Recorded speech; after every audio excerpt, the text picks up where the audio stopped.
Este mês, como sabem, temos vindo a falar sobre esta questão final, que é a Igreja. E usamos várias comparações ou símbolos bíblicos para ilustrar o que é a Igreja. Comparações e símbolos que estão na Palavra de Deus e que foram usados para esclarecer, para que as pessoas compreendessem o que é essa realidade da Igreja. Já falámos aqui que a Igreja não é o espaço da reunião, não é o templo, embora nós digamos que vamos à Igreja, não, nós é que somos a Igreja. Também não é o nome da comunidade, porque diz Igreja tal, não é isso. Não é por isso que é a Igreja. Não é a denominação, a confissão religiosa.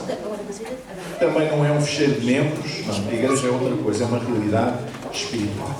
E nós já falámos aqui ao longo deste mês da Igreja como sendo um edifício que está em construção, um edifício espiritual, como o corpo de Cristo também. Já falámos como sendo a noiva. Enfim, falámos várias comparações e hoje vamos falar sobre a Igreja como a vinha do Senhor. A vinha do Senhor. Eu não percebo nada de vinhas, aprecio um pouco enfim, o produto da vinha, mas temos aqui um irmão vinha, não é? Também podia dizer qualquer coisa. Aliás, ele é agricultor. Espero não dizer de uma asneira. Mateus capítulo 21. Vamos ler os versículos 33 a 43.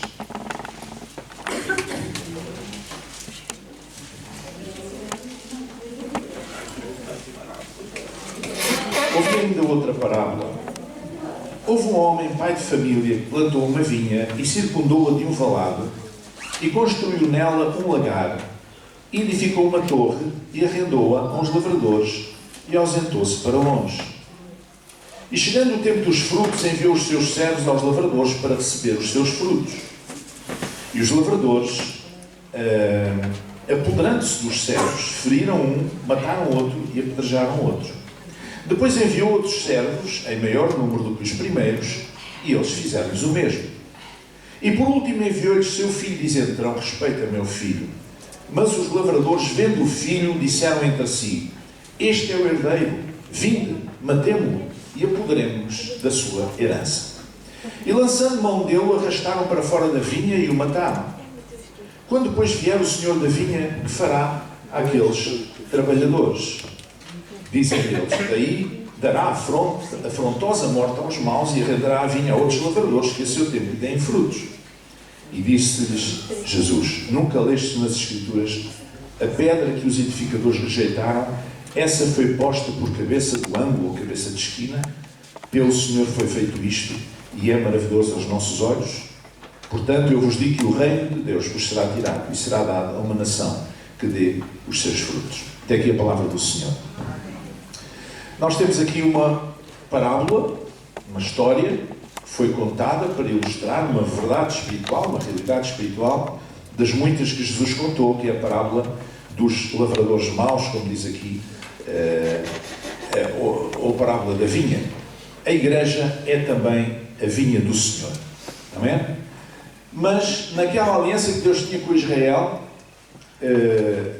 os seus servos, a quem ele arrendou a vinha, não se contentaram em usufruir da vinha como arrendatários, porque a vinha foi arrendada. O Senhor ausentou-se e arrendou a vinha. Eles não se contentaram com isso, quiseram a vinha mesmo para eles. E para conseguirem obter isso, até chegaram a matar não apenas os criados, os servos, os trabalhadores do dono da vinha, mas até o seu próprio filho, que ele enviou pensando: vão respeitar o meu filho, não vou fazer mal. E eles mataram para ficar com a vinha. E o que é que fez o senhor da vinha, o dono da vinha? Arrendou a vinha a outros trabalhadores, porque aqueles não eram dignos de trabalhar na vinha, na sua vinha, a vinha do Senhor. Então, ele arrendou para que eles lhe entregassem o fruto no devido tempo. Este era o propósito. A vinha tem um propósito. A vinha tinha um objetivo. Ele foi para longe, mas arrendou a vinha para que eles lhe entregassem o fruto no tempo próprio. E eles, em vez disso, quiseram ficar com a vinha para eles, e não apenas com o fruto da vinha, com as uvas, mas com a própria vinha para eles. E para isso mataram o próprio filho e toda a gente que ele enviou. E é aqui que entra o Jesus feito carne, o Jesus encarnado. É aqui que entra a igreja. E a igreja é agora a vinha do Senhor. Amém? Jesus enviou ao longo da história profetas, vários ao longo de séculos, para que Israel se voltasse para Ele, para que Israel respeitasse, digamos, o dono da vinha, para que respeitasse o Senhor com quem o seu antepassado Abraão tinha feito uma aliança, não é? E eles traíram essa aliança ao administrarem a vinha à sua maneira, a usarem-na como se fosse deles, e até mataram não apenas os profetas, os servos, digamos, simbolicamente, que o dono da vinha foi enviando ao longo dos tempos, mas até o próprio filho do dono, Jesus, ele foi morto pelos próprios israelitas. Então, esta é uma imagem que muitas vezes nós temos de que, bom, sim senhor, Deus entregou agora a igreja, é a vinha do Senhor, já não é Israel, ficamos todos contentes. Mas não, isto é apenas o princípio da história. Porque se a vinha do Senhor é a igreja, então nós temos uma responsabilidade muito grande para com o Senhor, como os outros também tiverem falhado. Será que nós vamos falhar? E esta comparação, esta imagem da igreja como vinha do Senhor, fala-nos um pouco, fala-nos várias coisas. Primeiro, que o dono, o plantador e o proprietário da vinha, porque diz que ele plantou e era o dono da vinha, é Deus. Diz um homem, pai de família, que plantou uma vinha. Não é? É Deus. Deus é o dono da vinha, desta vinha que é a igreja. Não é? A igreja é uma ideia de Deus. Este termo que é usado, que é a eclésia, era entre os gregos, e estamos no mundo grego nesta altura, há 2000 anos atrás, cultura grega, a palavra eclésia queria dizer assembleia. Em Atenas, as grandes assembleias que se faziam dos cidadãos, as mulheres não contavam, desculpem lá, naquela altura, os escravos também não, e portanto os homens livres, os homens chamados homens livres, é que podiam se reunir na Assembleia, na Ágora, que era uma praça muito grande, onde eles discutiam os assuntos da cidade, não apenas em Atenas, mas noutras cidades gregas. Então a eclésia quer dizer isso, quer dizer a reunião, quer dizer a Assembleia. Não é? Ainda hoje nós usamos a Assembleia para instituições normais, a Assembleia Geral de uma instituição. Ainda ontem tive a presidir uma Assembleia Geral, não é? Da Associação dos Bombeiros, uma Assembleia, a Assembleia da República, a Assembleia de Freguesia, a Assembleia Municipal. Ainda hoje usamos esta palavra. O termo Assembleia quer dizer reunião, conjunto de pessoas que estão ali com um propósito. Então, a igreja foi chamada Eclésia, e até aí esta palavra era usada como uma Assembleia de cidadãos. O termo passou a ser usado pelos primeiros escritores cristãos para as assembleias locais. E foi dado o sentido de chamados para fora. Ou seja, pessoas que tinham sido chamadas para o reino de Deus, para fora da lógica do mundo, da sociedade, para o reino de Deus. Paulo dizia aos Coríntios, porque nós somos cooperadores de Deus, vós sois lavoura de Deus, edifício de Deus. Então, a vinha fala-nos de que o plantador e o dono da vinha é Deus. Portanto, se alguém pensa que a igreja é propriedade de alguém, está enganado. A igreja não é de nenhum líder, por mais hierárquico que seja a organização da igreja, não é de ninguém especial. A igreja, se é a igreja é do Senhor. O segundo aspecto que eu quero chamar a atenção é que Deus quer a sua vinha, a sua igreja protegida dos animais selvagens. Não é? Diz que ele cercou a vinha, circundou-a de um valado. Portanto, ele criou ali à volta uma cerca, uma situação, para que não viessem estragar a vinha. Naquela altura, as raposas destruíam muitas vinhas, não é? Nós ainda na cultura portuguesa temos algumas reflexos disto, à história das uvas verdes e da vinha, não é? Mas aqui era uma vinha, não era plantada no chão, era aquelas vinhas do norte, que são enlatadas, não é? São feitas no ar, não é? E então a história da raposa diz que a raposa deu um salto, deu 2 saltos, deu 3 saltos a ver se conseguia chegar às uvas. Como não chegou, disse assim, também estão verdes. Pronto. Não é? Não quis dar parte fraca. Portanto, as raposas têm tendência para destruir as vinhas, não é? E aliás, Salomão diz lá no Cântico dos Cânticos, diz: apanhai-nos as raposas, as raposinhas que fazem mal às vinhas, porque as nossas vinhas estão em flor. Portanto, parece que as vinhas, quando estão em flor, é quando as raposas têm mais tendência para ir lá, dar-lhes umas dentadas e estragam, não é? Estragam as vinhas. Sempre houve raposas a querer destruir a vinha do Senhor. Sempre houve raposas a querer destruir a igreja.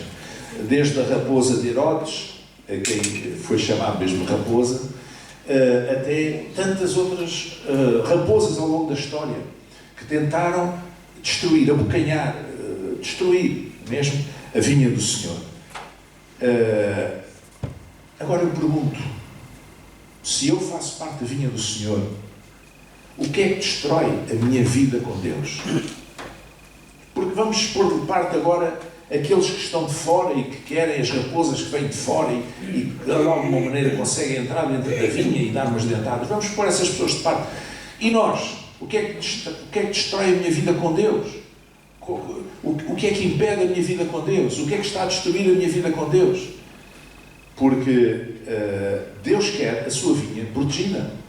Não apenas dos animais ferozes, dos animais de fora, mas também de nós mesmos. Muitas vezes que nós somos quem destrói mais a vinha do Senhor, somos nós mesmos. Nós gostamos muito de ouvir falar, é o diabo que vem fazendo. O diabo não faz nada se você não deixar. Isso é uma conversa de entreter meninos. O diabo só faz aquilo que nós deixamos fazer. Não é? Porque nós temos o Espírito Santo em nós. Amém? Então nós podemos defender-nos, podemos fazer, como diz lá na palavra, resistir ao diabo. E ele fugirá de nós. Portanto, se nós nos sujeitarmos a Deus, e sujeitando-nos a Deus, podemos resistir às forças das trevas. E aí nós conseguimos vencer essa batalha. O que é que nós estamos? O que é que destrói a nossa vida com Deus? Identifiquemos o que é que está a destruir a nossa vida com Deus. Qual é o fator? Qual é a razão? E se nós compreendermos isto e nós nos dispusermos a lutar contra isto, com certeza que a vinha do Senhor vai continuar viçosa, vai continuar em condições e dará fruto no seu tempo. Sabe, Deus e o dono da vinha criou condições para os trabalhos serem acompanhados. A vinha é um lugar onde há determinados trabalhos agrícolas a fazer. Bom, eu estou-me a aventurar por caminhos que eu não percebo nada, mas acho que bom, Manuel António, depois no fim, se eu disser algo mais neira, corrija. Há trabalhos para fazer ao longo do ano, não é? Não é só plantar, semear a vinha e virar costas. Não, há coisas para fazer. E normalmente havia um capataz ou mais que vigiavam os trabalhos.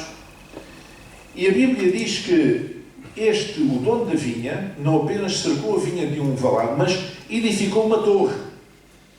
Esta torre era uma espécie de torre para acompanhar os trabalhos. O capataz podia de vez em quando subir à torre e ver como é que os trabalhadores estavam a funcionar, se estava tudo a funcionar bem, se não estava, se havia algum problema, e então poder agir em conformidade. Portanto, a torre vigiava-se a vinha, acompanhavam-se os trabalhos agrícolas. E de facto a igreja local tem governo, tem orientação, tem doutrina, tem ensino, tem liderança, mas também tem socorro. Imagine que o capataz sobe à torre e vê lá ao longe um trabalhador caído no chão. Ele vai logo mandar alguém, ou vai lá e ele vê o que é que se passa. Se a pessoa passou mal, se a pessoa está doente, etc. Não é? E portanto, esta torre significa que as pessoas não estavam entregues a si próprios, os trabalhadores da vinha não estavam entregues a si próprios. A torre permitia um acompanhamento permanente. Eles não estavam entregues a si. Eles eram acompanhados. É por isso que não faz sentido ser cristão a não ser num contexto de uma comunidade. Agora é moda, não é? Eu sou cristão, estou na minha casa e não sei o quê. Isso não é nada. Isso não é ser cristão, não é ser nada. Por ser cristão implica ser parte de um corpo. Não é? Ter comunhão com o corpo. Senão não é cristianismo, é outra coisa qualquer. Não é? É uma religião, sei lá, pessoal, individual, uma coisa qualquer. Mas, de facto, ser parte do corpo, isso é muito importante. E essa torre permitia esse acompanhamento. acompanhar os trabalhos, mas também socorrer alguém que estivesse em necessidade. Nós temos aqui na Várzea, em Setúbal, uma torre, que é uma espécie de monumento em cimento, que acho que não há mais nenhuma no país, e agora até está taipada, porque eles não sabem o que é que vão fazer aquilo, não podem deitar abaixo, porque é um exemplar de arquitetura única, e que se destinava exatamente a isso, a alguém olhar para a várzea, quando eram campos cultivados, há muitos anos atrás, e acompanhar os trabalhos. Não é? Portanto, o Senhor edificou uma torre, ou seja, Deus organizou a igreja para que houvesse acompanhamento, para que houvesse socorro e acompanhamento, e os trabalhadores não estão entregues a si próprios. Amém? Amém. Porque Deus quer que a sua vinha dê fruto. Esse é o propósito, foi para isso que Ele arrendou a vinha. E Ele, depois, numa altura certa, mandou cobrar o fruto da vinha. E por isso Ele também, quando fez aquela vinha, Ele construiu nela um lagar. Diz lá no versículo 33. Não existe nenhuma razão, não existe outra razão para a vinha do Senhor existir, a não ser para dar fruto. Amém? Ninguém planta uma vinha porque, olha, fica bem aqui. Mais vale pôr um relvado, não é? Sei lá, um jardim, uma coisa e tal. Uma relva. Porque se vai semear uma vinha, é porque quer que a vinha dê frutos. Se vai semear uma árvore de fruto, se vai plantar uma árvore de fruto, é porque quer colher fruto. Os frutos que essa árvore dão. Uma coisa é uma árvore decorativa, outra coisa é uma árvore de fruto. Uma coisa é um relvado, outra coisa é uma vinha. E, portanto, Ele quer que a sua vinha dê fruto. Ele faz questão. É para isso que Ele semeou aquela vinha. É para isso que ela existe. E esse fruto, como é que ele se revela? É através do testemunho. Através da colheita espiritual. Mas eu quero dizer, irmãos, hoje a influência divina através do caráter de Cristo é mais importante ainda do que a proclamação do reino. Há pessoas que olham para a igreja apenas como uma espécie de um exército a combater e a lógica é apenas ganhar pessoas para Jesus. Sim, senhor, ok? Mas hoje em dia, quando as pessoas têm acesso à palavra de Deus, têm acesso ao Evangelho, quando já ouviram milhentas vezes a palavra de Deus, é diferente de uma situação de há 2000 anos atrás, em que, por exemplo, ninguém conhecia quem Jesus Cristo era. E por isso é que o apóstolo Paulo gastou e desgastou a sua vida em viagens longínquas, em viagens que demorava meses e anos, a correr todo aquele mundo romano daquele tempo para chegar a lugares longínquos, à Grécia, à Macedónia, à Turquia, à Europa, a tantos lugares, até dizem que chegou aqui à Península Ibérica, não é? A tantos lugares para levar a mensagem do Evangelho, porque eles não conheciam. Eles conheciam os cultos do paganismo e conheciam o que era o judaísmo, não conheciam Cristo, não sabiam o que era Jesus Cristo, não conheciam o Evangelho. E o mundo foi evangelizado ao longo destes 2000 anos. É claro que nós devemos evangelizar, nós temos necessidade de evangelizar, nós devemos ter o mesmo peso que tinha o apóstolo Paulo quando dizia: ai de mim se não pregar o Evangelho. Não é? Ele entregou a sua vida para isso, num determinado momento da história, num determinado contexto. Mas hoje, a maior parte das pessoas já ouviram falar de Jesus. E quando eu estou a falar do nosso país. Já ouviram falar de Jesus. O testemunho que eles precisam, o fruto que a vinha precisa de dar hoje. Já não é tanto falar de Jesus, que Jesus salva, que Jesus cura, que Jesus faz assim, que Jesus faz assado. O que as pessoas precisam de ver é naqueles que dizem que são membros do corpo de Cristo, aqueles que são cristãos, que se dizem cristãos, é ver neles o testemunho, é ver Cristo através deles. E é por isso que eu digo que a influência divina, através do caráter de Cristo na nossa vida, é hoje mais importante do que proclamar simplesmente o Evangelho. Não é? Nós podemos ir para as ruas, para as praças, pregar com muita fugosidade e fazer pregações, mas não é isso hoje que as pessoas olham. As pessoas olham para aqueles que dizem que são cristãos e querem ver o que é que acontece. Deixa-me dar um exemplo. Se você é uma pessoa amarga, se você é uma pessoa extremamente negativa, se você é uma pessoa que vê tudo sempre mal, Você não vai refletir o caráter de Cristo. Desculpe lá. Não vai refletir o caráter de Cristo. Uma pessoa que vê tudo negro constantemente, está sempre a ver tudo mal, tudo mal, tudo mal, tudo mal, tudo mal. Uma pessoa com quem você conversa e que fica farta de falar consigo, porque você só vê o negativo, negativo, negativo, não tem uma palavra de esperança. Evangelho é esperança. Evangelho é boas novas. Boas novas de salvação, e o conceito de salvação do Evangelho abarca a vida toda, não é só salvação espiritual. Abarca o sentido de cura, abarca o sentido de bênção geral na vida das pessoas.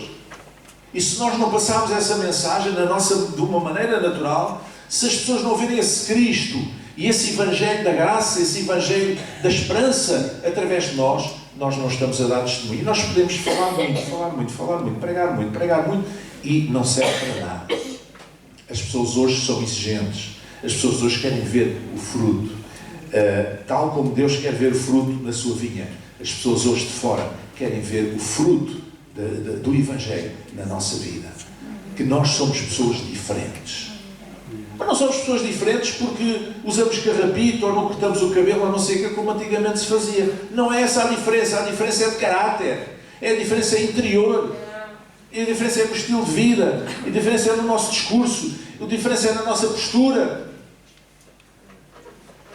Se nós afastamos as pessoas de nós, pela nossa maneira de falar, pela nossa maneira de estar, então não estamos a ser testemunhas de Jesus, não estamos a dar fruto.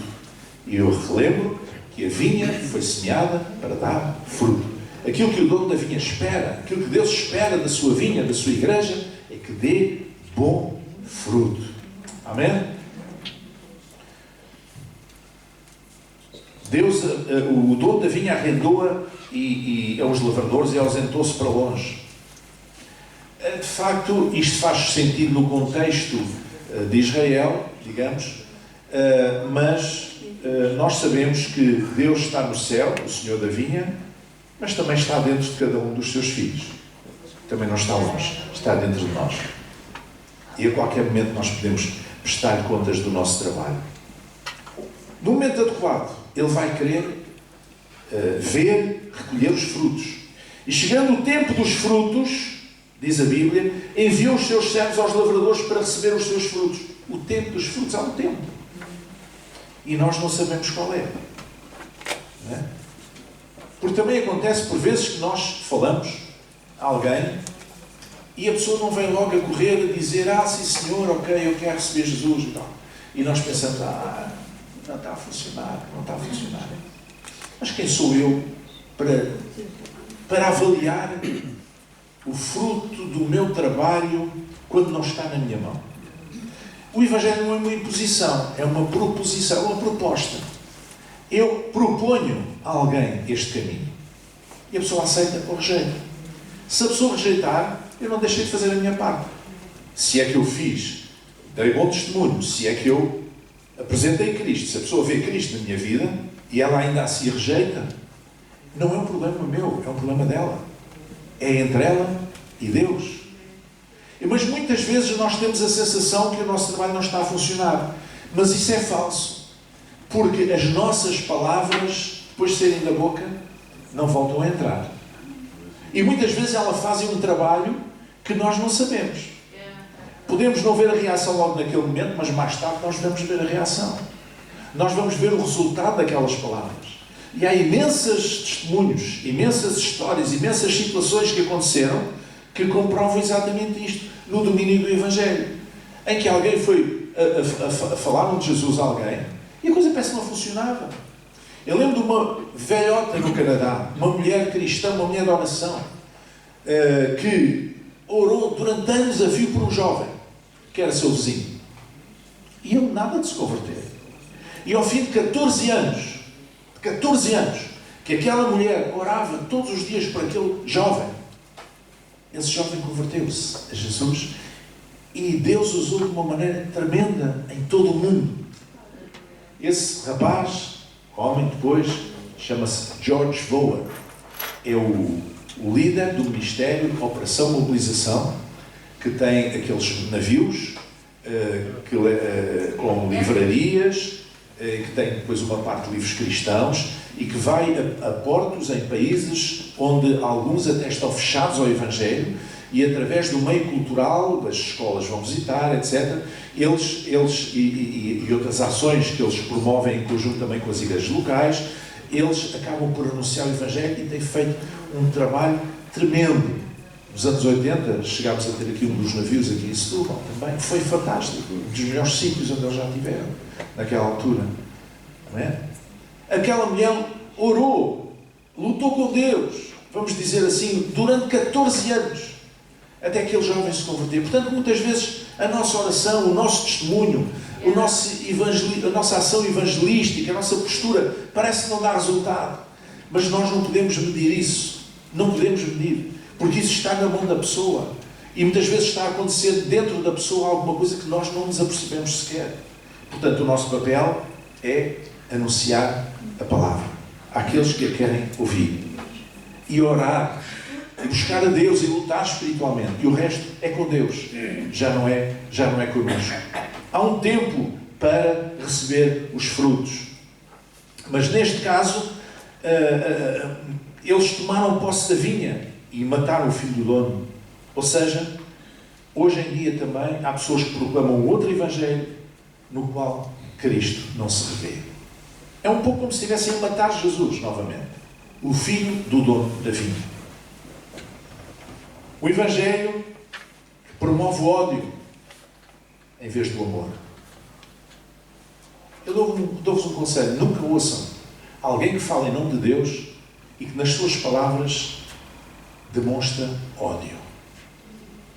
Nunca ouçam, porque isso não é de Deus de todo. O evangelho que estigmatiza as pessoas em vez de as acolher. O evangelho põe carimbos na testa das pessoas e diz: chega para lá, tu és um pecador, sai do meu caminho.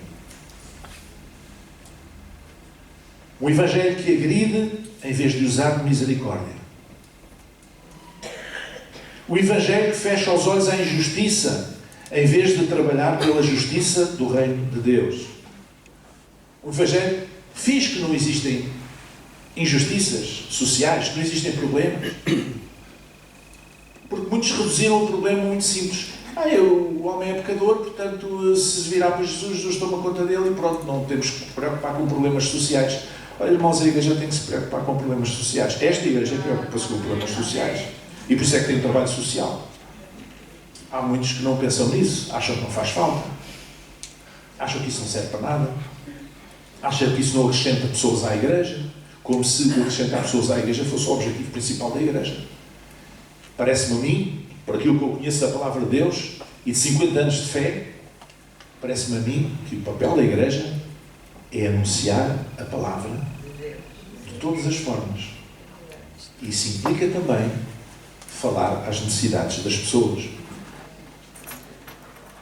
Mas o que vemos por aí muitas vezes é um evangelho que cede à tentação dos corredores do poder, em vez de se colocar na posição de servos de Cristo e do próximo. Não é? Líderes que querem estar junto do poder, a qualquer custo, sob qualquer pretexto, querem estar junto do poder. Eu estou falando das igrejas em geral e das religiões em geral.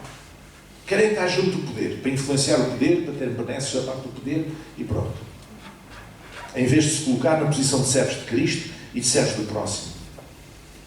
O evangelho que tem medo da rejeição do mundo, esquecendo o exemplo do próprio Cristo, em vez de cumprir a sua vocação. Não é? Há pessoas que têm medo da rejeição do mundo e então procuram adaptar-se ao mundo, a ser parecidos com o mundo, para ver se ganham o mundo. Mas nós não ganhamos o mundo tornando-nos parecidos com o mundo. Porque não há qualquer apelo aí. Não é? Se somos cristãos, é isso que temos que ser. Não é fingir que não somos uns tipos porreiros e tal, e coisa. Não é aí, não é por aí. O que atrai as pessoas é a integridade, é a seriedade do propósito, é o caráter. E é o reflexo de Cristo na nossa vida. Amém?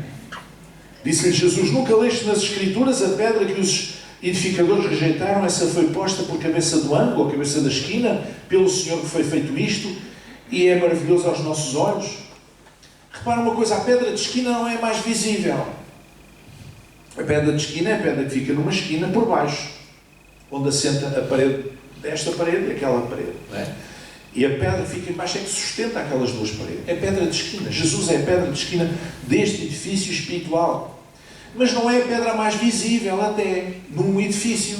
Quando nós olhamos para o edifício, olhamos para a frente, não é?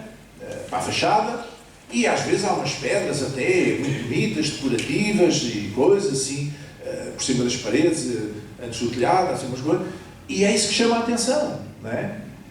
Nós não vamos estar a olhar, olha, esta pedra aqui do canto é muito boa, é muito bonita. Não, ninguém faz decoração de uma pedra de esquina. Nós olhamos e mas não é essa pedra que está aí que sustenta o edifício. O que mantém o edifício de pé é a pedra de esquina. Jesus é a pedra de esquina. É ela que sustenta o edifício. E muitas vezes nós podemos sofrer a tentação de achar que precisamos é de uma pedra decorativa. Mas se nós tirarmos a pedra de esquina, o edifício vai ruir, vai cair completamente. A igreja é a vinha do Senhor. Nós somos os arrendatários desta vinha e um dia daremos conta daquilo que fizemos com ela. Tal como na parábola dos talentos, mesmo aquele que recebeu 5 talentos, diz a Bíblia, recebeu pouco. E o Senhor lhe disse, bom está, servo bom e fiel, sobre o pouco foste fiel, sobre o muito colocarei, entra no gozo do teu Senhor. Isto disse o Senhor ao que tinha recebido 5 talentos. Portanto, tanto o que recebeu 5 talentos, como o que recebeu 2 talentos, como o que recebeu 1 talento, todos receberam pouco. Já pensou nisso? Não foram 20 nem 100, foram 5 talentos. E outro 2 e outro 1. E o que é que aquele que recebeu 1 talento que se queixou? Ele não se queixou que era pouco, mas deu a entender que era pouco. Não valia a pena, está-se a amassar. Mas o que recebeu 2 também era pouco. E o que recebeu 5, diz o Senhor que tinha recebido pouco. Amém?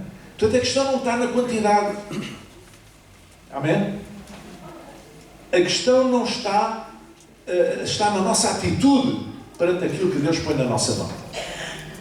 Aquele que recebeu 5, ainda que tivesse consciência que era pouco, mas disse, mas com este pouco ainda posso fazer muito. Então vamos lá trabalhar. E foi aprovado. O que recebeu 2, exatamente a mesma coisa. Mas o que recebeu 1 achou que não valia a pena incomodar-se. E foi reprovado. Mas todos receberam pouco. Amém? E o que recebeu 1 talento pode dizer, se eu me tivesse dado 5 talentos, se a minha avó não tivesse morrido, ainda hoje era viva. Não é? O se. Muitas vezes as pessoas tecem a sua vida através dos se's. Não, Deus não é assim que funciona. Você tem que, não é com o se's, é com o concreto, com aquilo que você tem na sua mão, com aquilo que Deus pôs na sua mão, é que você vai investir no reino. É que você fará o que tem a fazer. Os 2 primeiros valorizaram o pouco que tinham, o último não valorizou o pouco que tinha. A importância da vinha do Senhor não se mede pelo tamanho. Importa é que ela dê fruto e que nós prestemos contas ao dono. Amém? Não importa o tamanho. Não é isso que importa. Importa que é uma vinha, que é do Senhor, que Ele tem a expectativa que dê fruto e nós temos que dar contas no momento certo ao Senhor. O que é que nós estamos a fazer com os nossos dons espirituais? Com os talentos naturais que Deus nos deu? Será que nós somos uma bênção para a vinha do Senhor? Deus deu-me um dom, deu-me um talento. Será que eu estou a abençoar a vinha do Senhor? Será que eu estou a abençoar que eu estou à minha volta com esse dom, com esse talento? Ou estou apenas a pensar para dentro, pensar para mim, de forma egoísta, completamente individualista, sem me preocupar com mais nada, do estilo quem vier atrás que fecha a porta, quem quer saber, não me vou incomodar? Será que essa nossa atitude carnal, mundana, do super individualismo que está hoje tanto em voga no mundo, por todo o lado, será que ela prevalece na vinha do Senhor? Porque se ela prevalece na vinha do Senhor, então nunca nós vamos dar fruto. E vamos ser reprovados também, como aqueles lavradores foram reprovados na parábola que Jesus contou. Então a igreja é a vinha do Senhor. Nós somos os arrendatários. Nós estamos a tomar conta da vinha. A vinha não é nossa. Amém? Não é nossa, tem dono. E nós temos que prestar contas. Que Deus nos ajude, com aquilo que temos na nossa mão, a fazer o nosso melhor em função, para benefício do reino de Deus, da vinha do Senhor, e que venhamos a ser achados aprovados. Nosso Deus e Pai, nós te agradecemos pela tua palavra, Senhor. Te agradecemos porque somos a vinha do Senhor. Bendito seja o teu nome, Senhor. Nós te agradecemos porque tu nos tens dado dons espirituais, talentos naturais, tu nos tens trazido à nossa mão competências, capacidades, Senhor, possibilidades, Senhor, que nós podemos aplicar no teu reino, abençoando o teu reino, Senhor, abençoando as pessoas à nossa volta, dando fruto e fruto com abundância, Senhor, como tu esperas que nós possamos fazer. Em nome de Jesus oramos para que venhamos a ser aprovados, Senhor. Ó Deus, quando tu vieres, Senhor, mandar a reclamar o fruto desta vinha, Senhor, nós queremos, Senhor, verdadeiramente que esta vinha produza um vinho abençoado, Senhor.